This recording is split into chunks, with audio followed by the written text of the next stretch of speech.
am back. Blake the Eccentric Perspective on Freedomizer Radio. So, going to have a guest, maybe two, and the guest for sure that I have is Chris Corbett.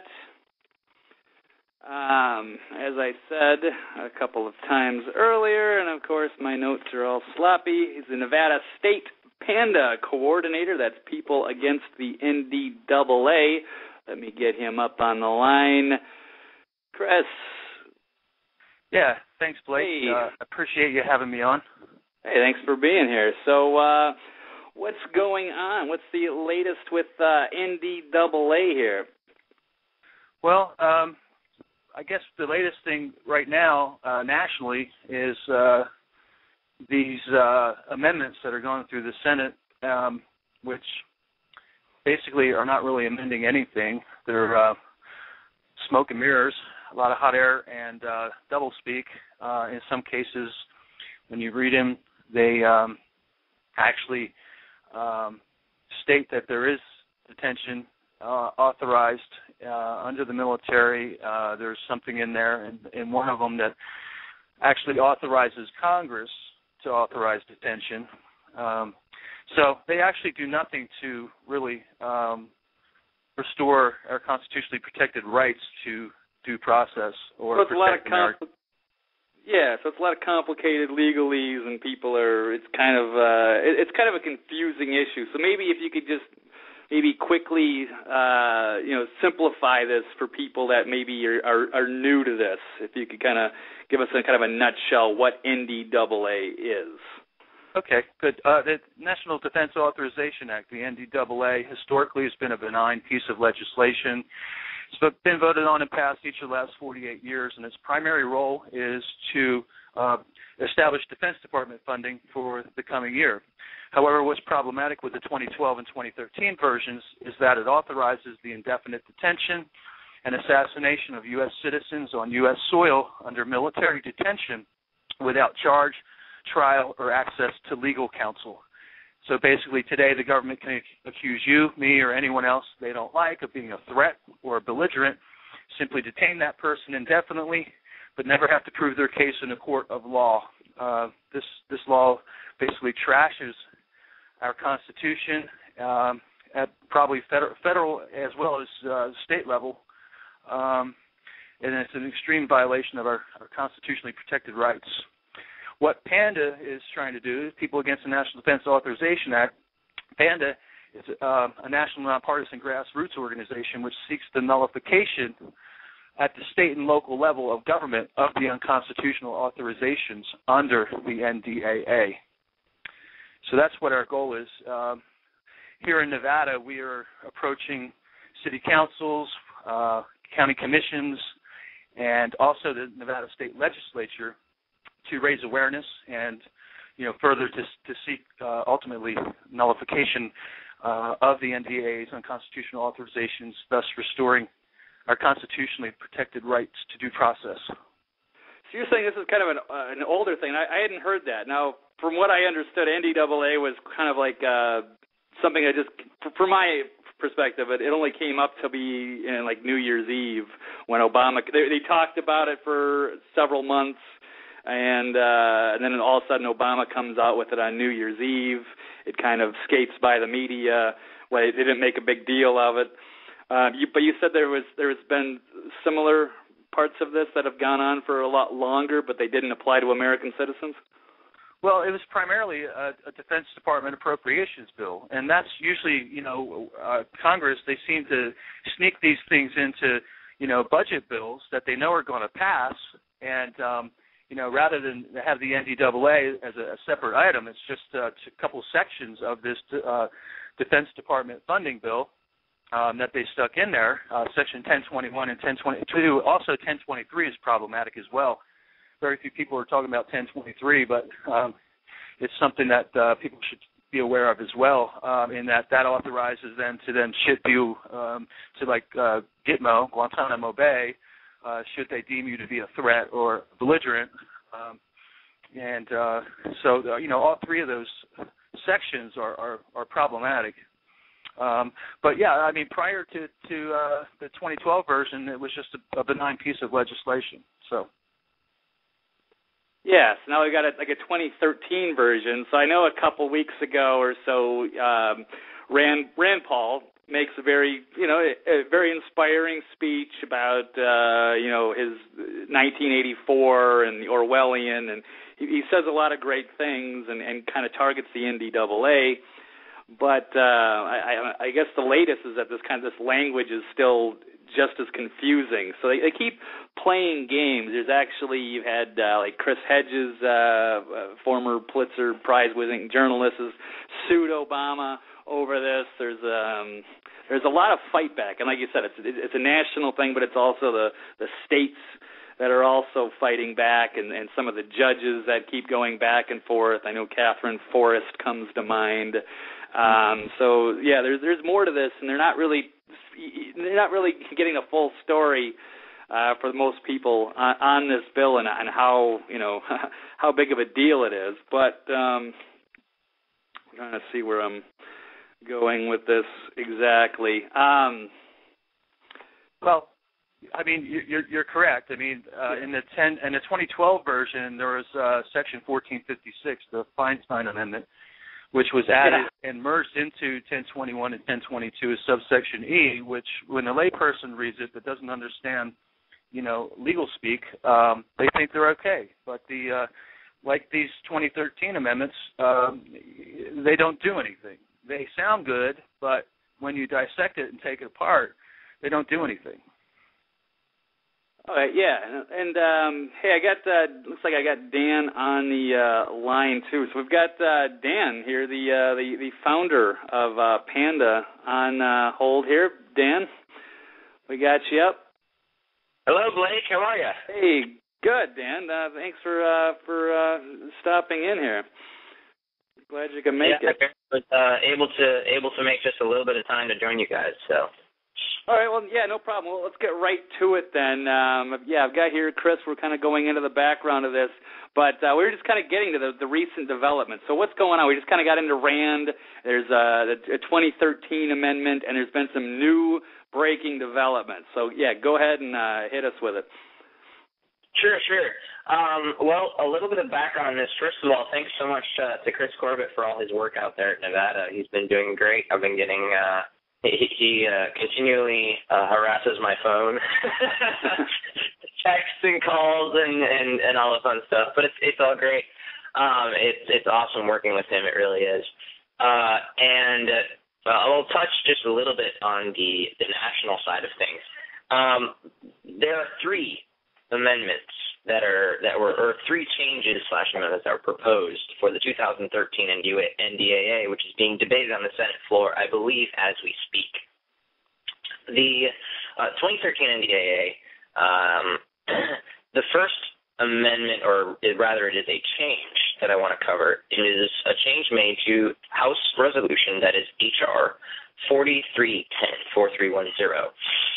This states that the authorization for use of military force, or let me pull up the actual critique we have on it. But basically, this amendment, RT came out and said, Russia Today, for those of your listeners, Russia Today came out with a article that said, could it end indefinite detention? Will Congress kill indefinite detention without trial for Americans?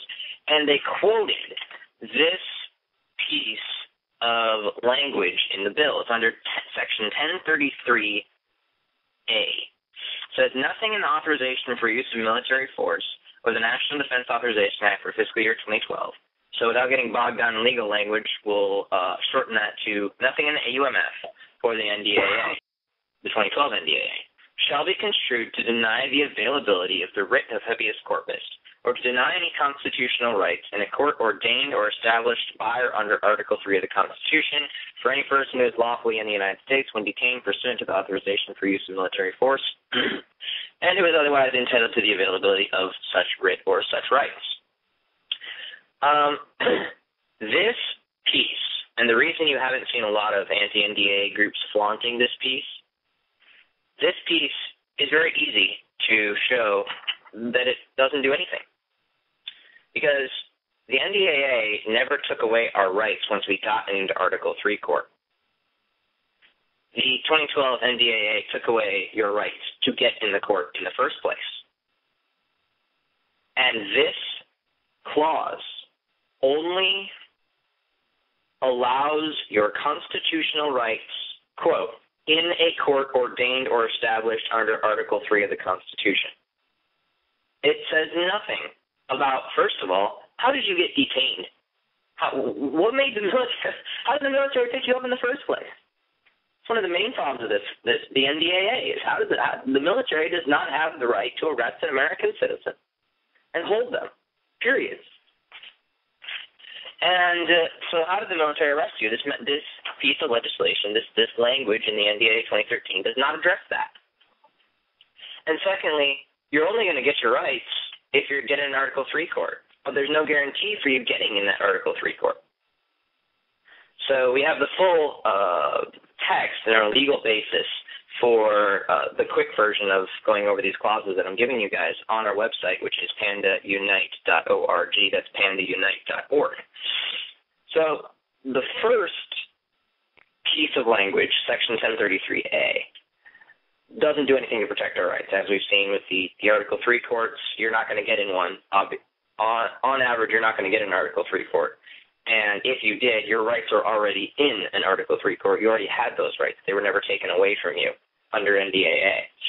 So this amendment to the House Resolution 4310, the NDAA in the House, does absolutely nothing.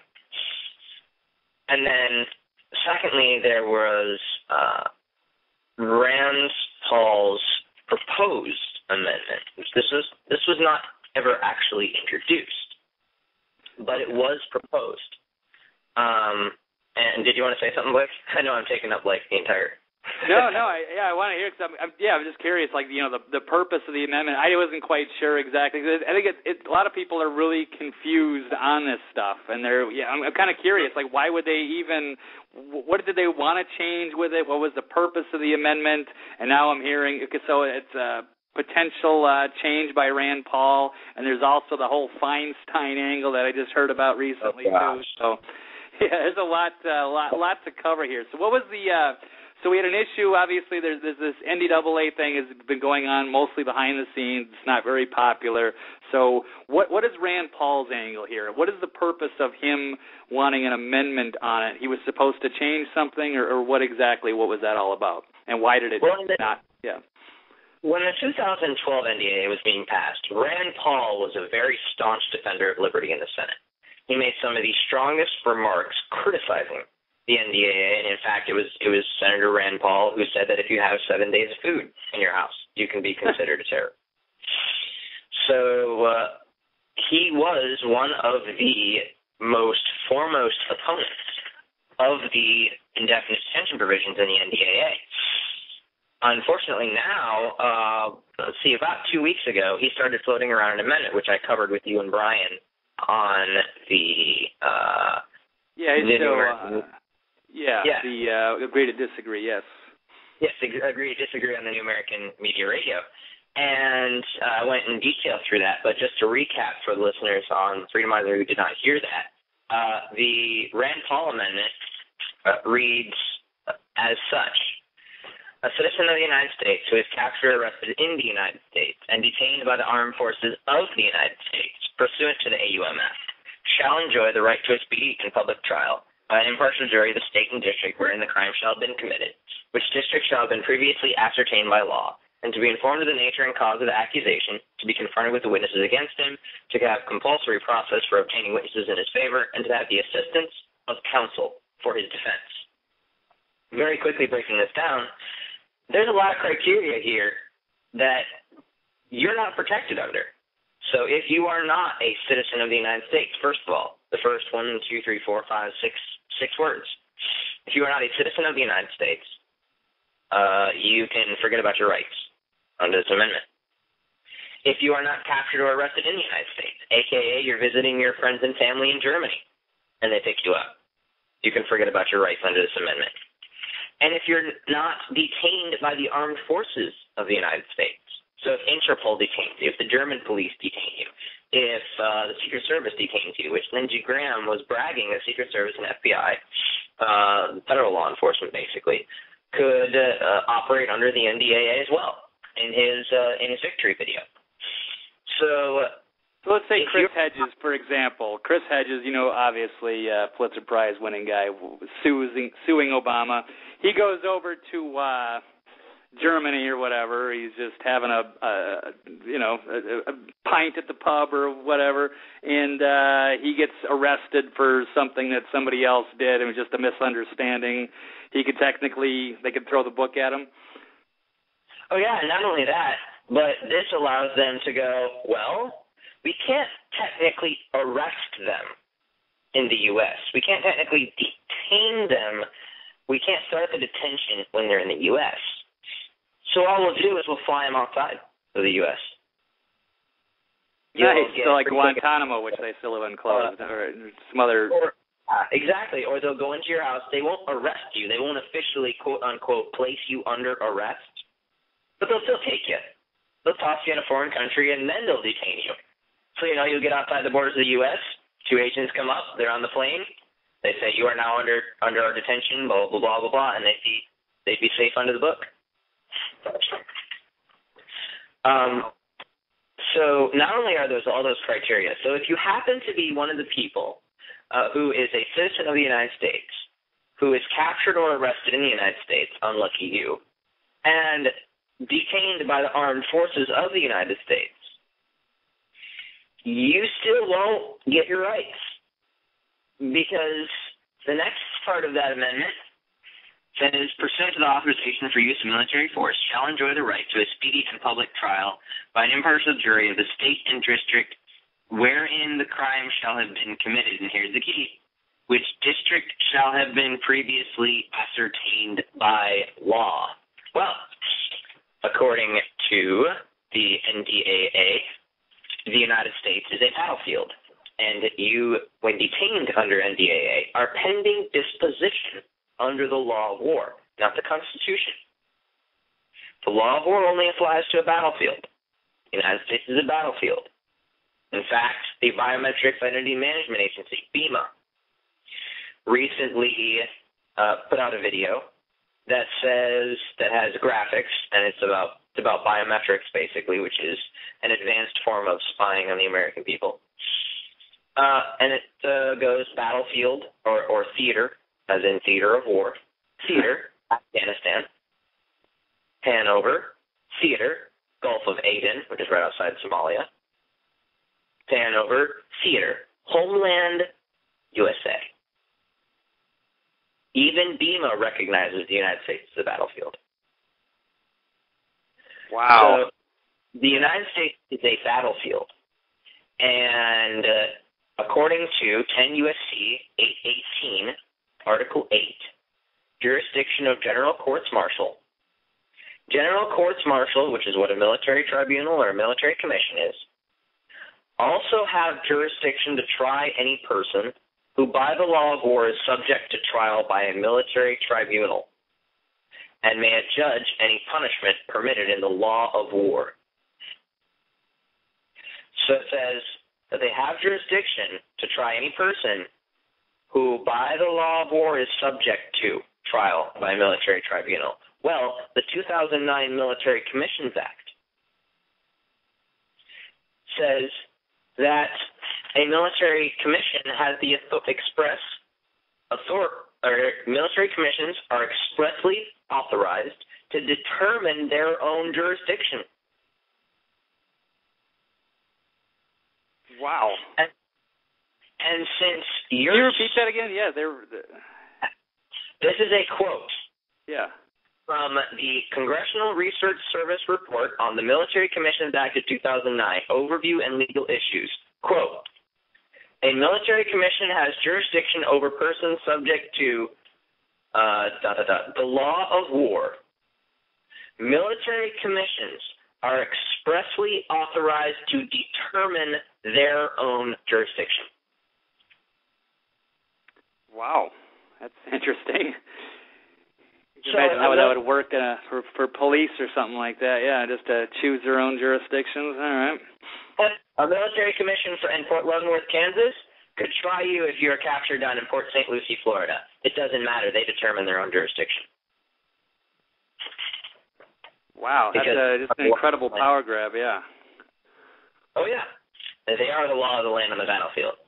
And so back up to Rand Paul's amendment, or his proposed amendment. This one he didn't actually introduce. But his proposed amendment, which I'm happy to say our legal analysis and our legal team's analysis of this amendment is in the first part of the search results for Rand Paul NDAA. So we definitely have some credibility behind us. Now, this amendment says that which district shall have been previously ascertained by law. Well, guess which district has been previously ascertained by the Military Commissions Act of 2009? Military Commission have jurisdiction over you if you are a covered person, and you pretty much are a covered person under NDAA, even though the government can't tell you you are. If you commit a belligerent act, if you're associated forces of directly supporting people who are supporting possibly terrorism, yeah, it makes about that much sense.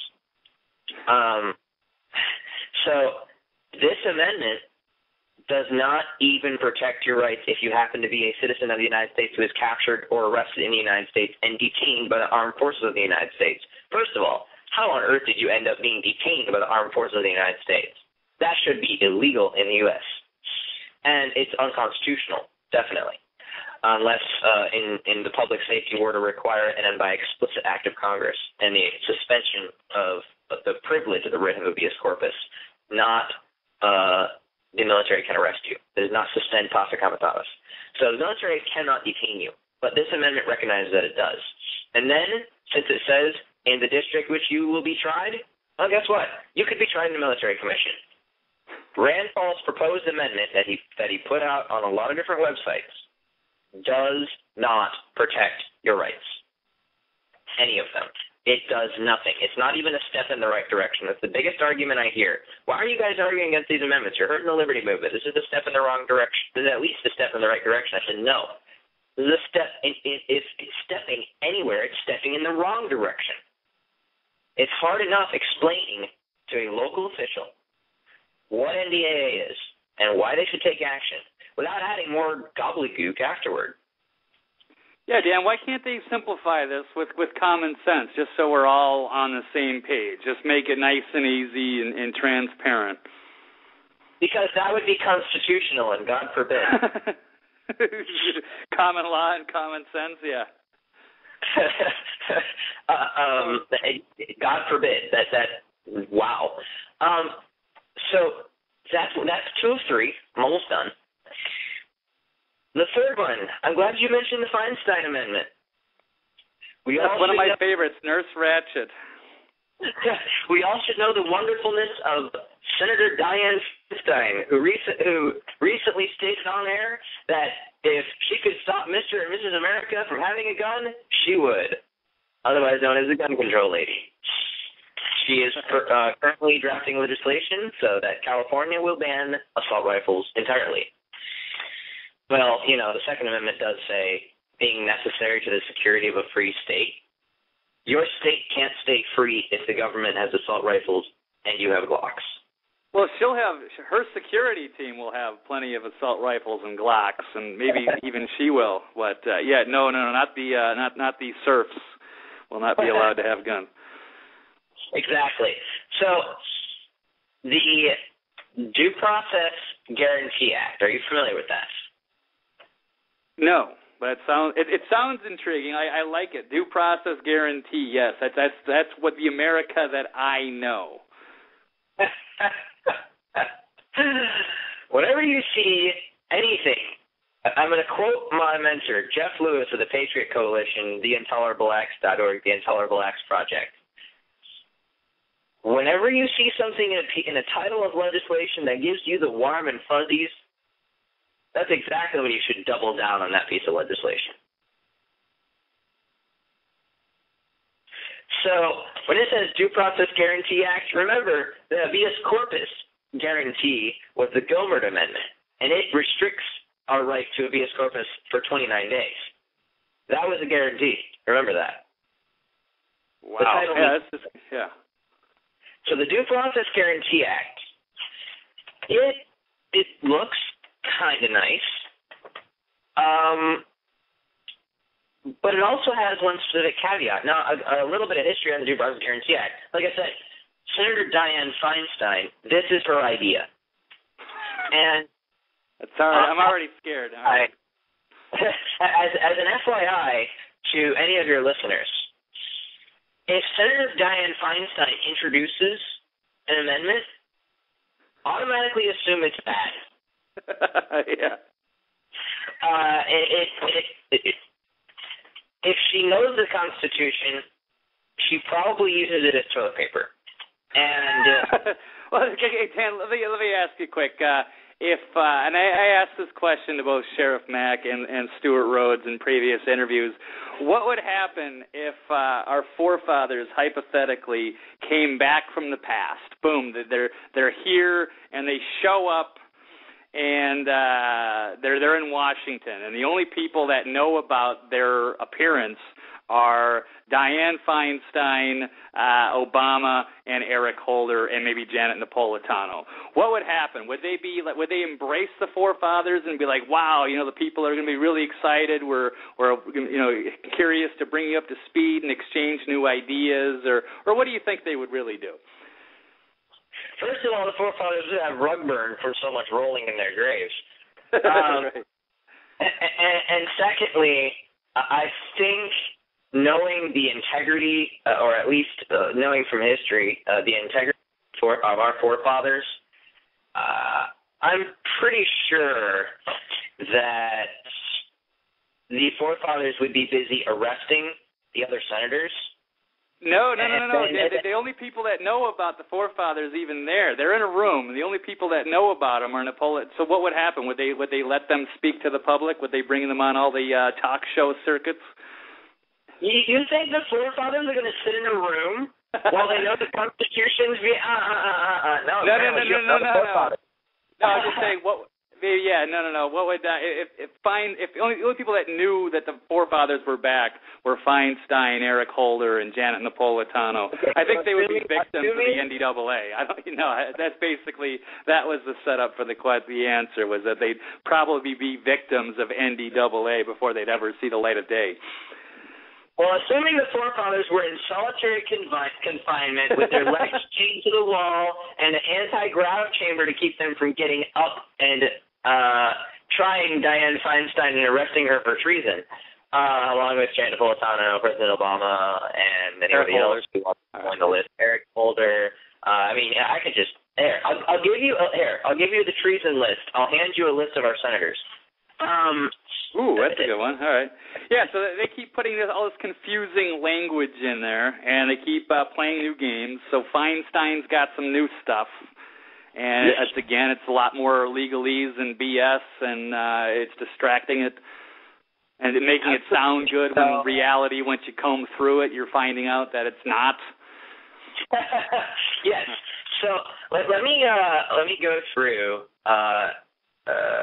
Where are we at? Let me go through the Due Process Guarantee Act, or basically this was introduced before. And to answer your question real quickly, yeah, the forefathers would be put in the nearest prison camp and watched carefully they would be under constant surveillance, and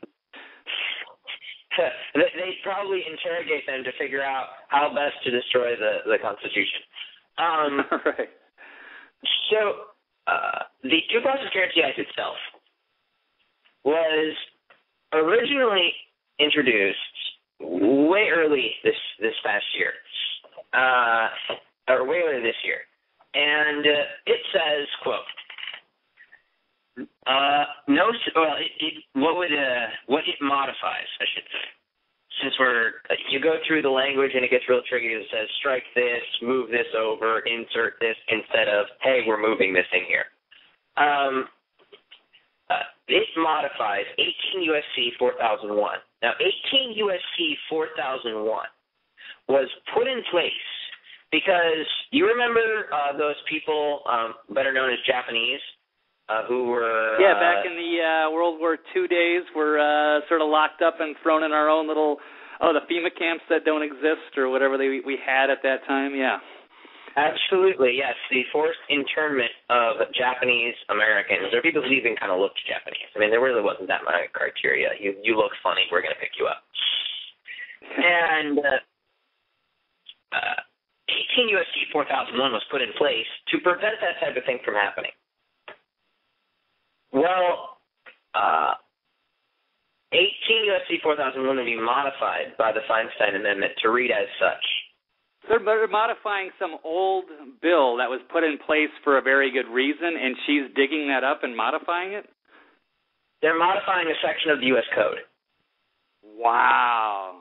Yes. An old piece of code that seemed to be a good piece of code that we needed. All right. It would work very well if this piece of code was modified without a few different changes that she made to her amendment that make it Orwellian doublespeak and useless. But let's go through it.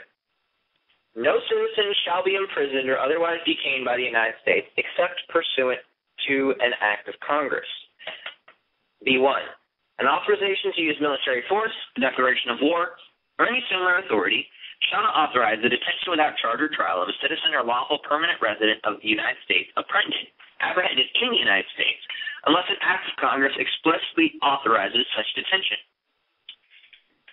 It applies to an authorization to use military force, a declaration of war, or any similar authority enacted before, on, or after the date of the enactment of the Due Process Guarantee Act of 2011.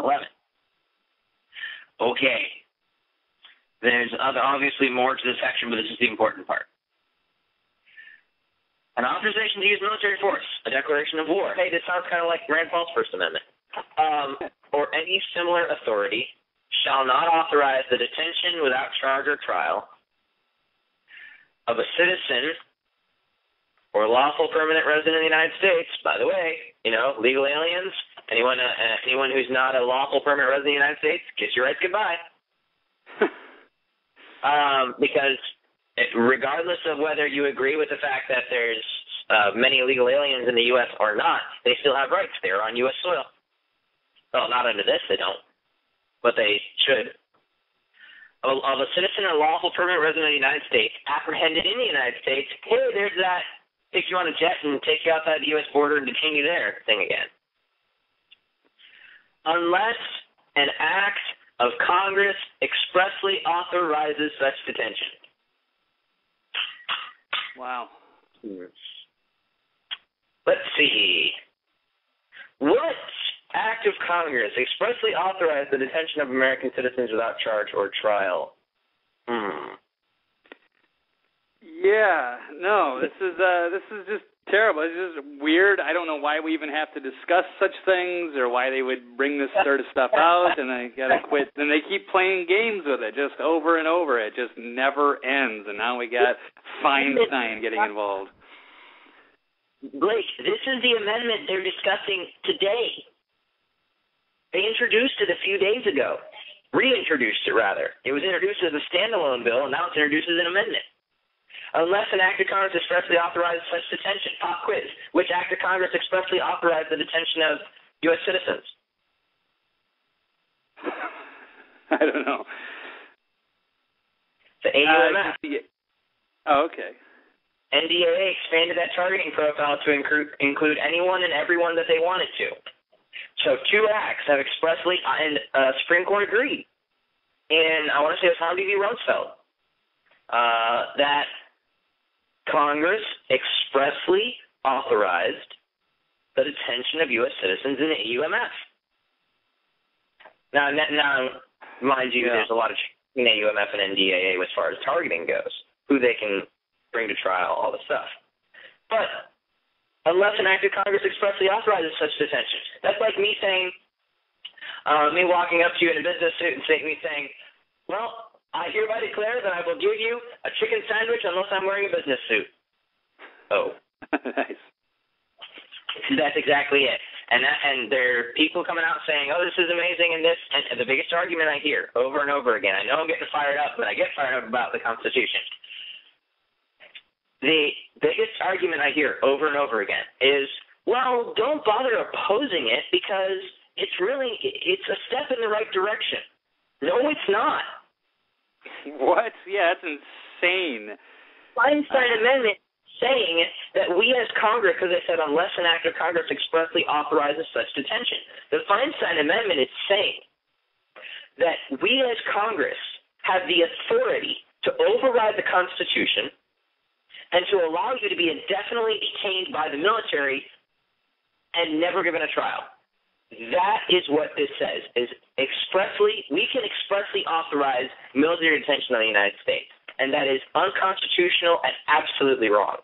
So this is not a step in the right direction. This is a step in the wrong direction. If anything, it's taking a rocket ship to the wrong direction. And this is what... Yeah, you're right. And there's a fantastic quote I saw somebody posted on Twitter. I think it's by Thomas Sowell, who says, in a very simple quote for everybody, the Constitution cannot protect us unless we protect the Constitution. Very simple. Mm-hmm. The Constitution is just a document. It must be defended. And I'm sure, Chris, I've taken up like half your radio show. No worries. No, that's okay, Dan. That's good info. But you have, I'm sure Chris agrees with me, that the Constitution is just a piece of paper unless we defend it.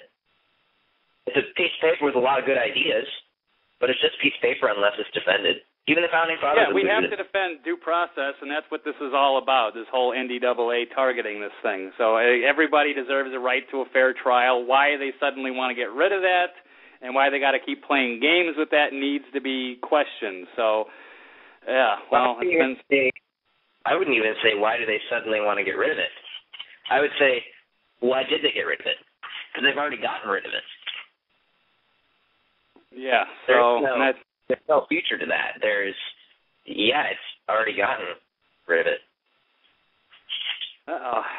Yeah, that leads. That's not good. So, all right. So what's next then? What is the next step going on with the NDAA? We'll go on a national level. Then we'll have to get back to Chris here and start talking about some of the Nevada local stuff going on as well and the state issues behind it. Okay. So, what is next? First of all, as an organization, we are gaining influence. Yes, I just saw the article. Awesome. Michael Kelly from Business Insider unfortunately posted an erroneous article, and we worked with him to correct it, and the original title was The NDAA Finally Stops Indefinite Detention of Citizens. And the new title, and I am beaming from ear to ear, not because I like the fact that this was done, but because I like the truth getting out, and I want to make a big shout-out to Michael Kelly at Business Insider. Actually, the newest version of the NDAA makes it easier to detain citizens indefinitely. Thank you, sir. Yeah, he kind of jumped the gun. It was like that Grayson congressman from Florida when he was, "We beat the Fed," and it was like, well, no, you didn't. You had a watered-down audit the Fed bill. But, yeah, so it's kind of the same thing. He jumped the gun, and we got to hold our excitement. Yeah, we still have a lot of work to do.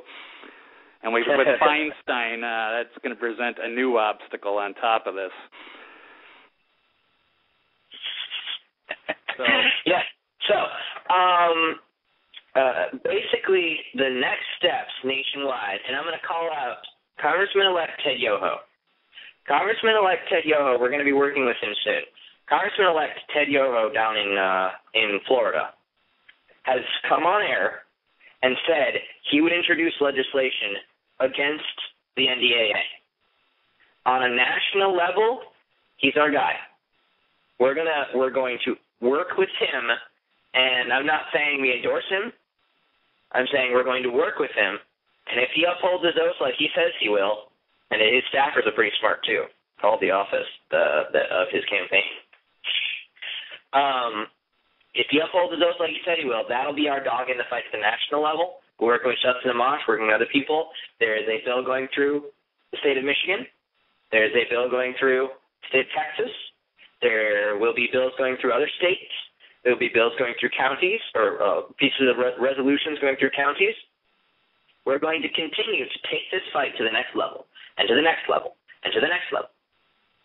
So we are going to continue to work to stop the NDAA nationwide, and all of your listeners. State and local level, yeah. Yeah, it can be on multiple fronts. Yeah, even if the feds try to say this, that, it's up to the states and counties and such, and that's why I've also got Chris on the line, so we can, so we got other people that are battling this on that more local level as well, getting into states' rights issues. Absolutely. So our battle will continue, and your listeners, never underestimate the power of placing a phone call, not to your national legislator. Forget about it. Really. There's no. Oh, yeah. You don't want me to call Harry Reid? I can't make a change. All right, never mind. You'd be better off twiddling your thumbs. But on a local level, never underestimate the power of placing one phone call to your county commissioner, one phone call to your city councilor, one phone call to your state representative. Never, even someone else's state representative placing one phone call in the same state. Never underestimate the power of that. Because, just cold calling state legislators, I've gotten 2 to respond to me. Chris, I'm sure you've gotten what? How many did you get responding to you cold calling? So far, I've talked to 16. There you go. State that's why Chris is the man, and I just kind of work behind the scenes. But calling your local representatives, if you are listening to this radio show and you have 5 minutes, call your state representative. Call your county commissioner. Talk to them about NDAA. Never underestimate how little people get involved in politics. Very little. And a small 5 calls to any state legislator, I was told, will change their mind on an issue. 5 calls. Wow. Only 5. Yeah, the trick is to really just to arm yourself with knowledge. They like to play games. So plug your website and give people a good resource to go check out and get informed on the NDAA so that they can make these calls and take a little bit of action on this issue. Well, Chris, you know it, so I'll let you take it from here. Thanks, Dan. Anyway, so what we're doing here in Nevada, again, is we've been going in front of the county commissions and the city council meetings that have been coming up, and we continue to do that.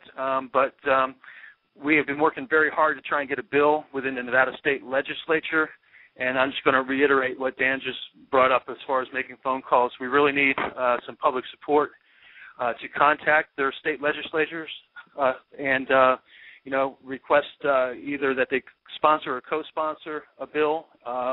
We are up against a time limit here. The actual deadline for bill submission is December 10th. That's a hard deadline, but we need to get bills out to as many potential, legislators who would be interested in submitting a bill into the state legislature before that. So our deadline is coming up. I'm thinking we have about 7 or 8 more days.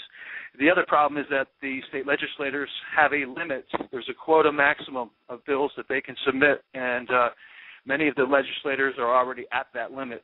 So we need to find, A, someone who is able to submit additional bills, and B, someone who is willing to do so and submit on our behalf. So, but what we really need is some public response to the state legislator, whether that be the Assembly and also the Senate. So we're really asking right now that people contact the state legislature. And phone calls are probably the best way to go at this point in time. I've been told that many of the freshman legislators are not set up on their email accounts yet through the legislature, although there are email addresses on the state Nevada State Legislature website. Also, there were several senior legislators that have told me that they rarely check or only infrequently check their legislative email accounts. So phone calls are the best way to go. If you don't get them, please leave a message for them. They will get that, no doubt. Very good. All right, so let's see here. Yeah, we got about 5 minutes left here. So let's see. All right, so Dan, you're saying on a national level, the next what's the next vote or the next big thing going on here? So we've got Chris is saying on December 10th for Nevada, and that's kind of maybe going to be. Is that going to kind of depend on like lame duck sessions and stuff like that? Is that what we're kind of getting into at this particular time of the year? Well, actually, our legislature here in Nevada only meets in odd number years. So it's really imperative that we get a bill introduced or submitted prior to December 10th or by no later than December 10th. And that would be for the 2013 legislature. Once a bill's submitted, then it's a matter of getting it onto the floor for a vote. And it's going to take a few more phone calls and a couple trips to Carson City to go down and talk with some of the legislators about the NDAA. I've spoken with 16 of our state legislators thus far, and only about half of them had heard or were aware of the NDAA. Wow. So, I mean, just raising awareness is a big part of what we're trying to do here, and it's not just at the public level, where I am lucky if I find 1 out of 20 people that's heard of the NDAA. But, yeah, when you're talking about state legislators and county commissioners and only half of them have any knowledge of the NDAA, it's really crucial that we raise, that awareness or their awareness.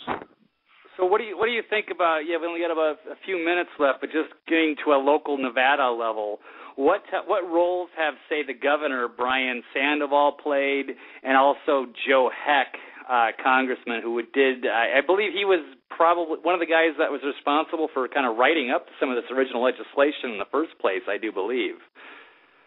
Well, can you tell me about those two? Yeah, as far as Governor Sandoval goes, I've tried to contact him a couple times and received no response. Certainly, if we do get something through the legislature, we're going to need his signature on it in order to, get it signed into law. But as far as Joe Heck goes, our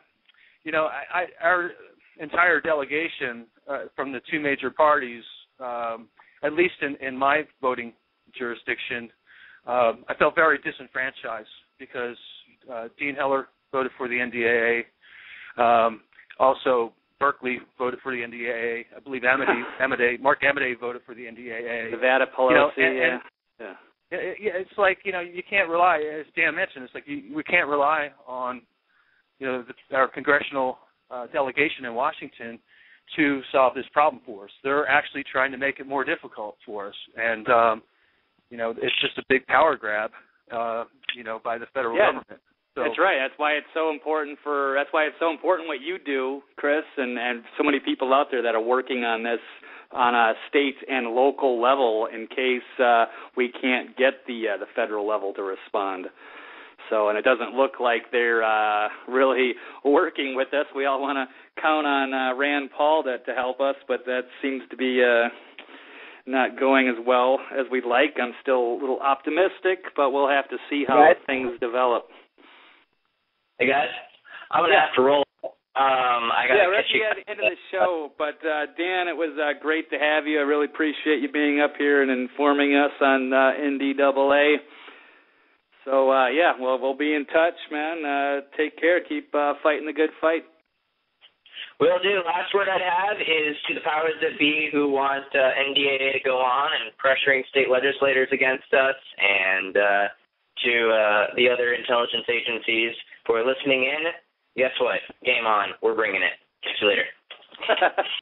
Well said, Dan. All right, buddy. Take care, man. All right, and there goes Dan. So, Chris, as you're saying, so here we are, local Nevada. How does somebody get involved? What can they do? Is there a local I wanted to plug Dan. He's got pandaunite.org. And Chris, what can people do on a local level and a Nevada level here to get involved in this? Is there a local website or is there a Twitter somewhere?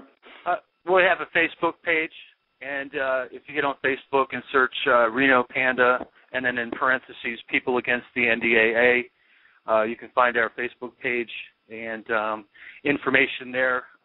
We do post and keep our calendar updated for coming events. We have a few things coming up in the next couple weeks, which are on our calendar. Also, email.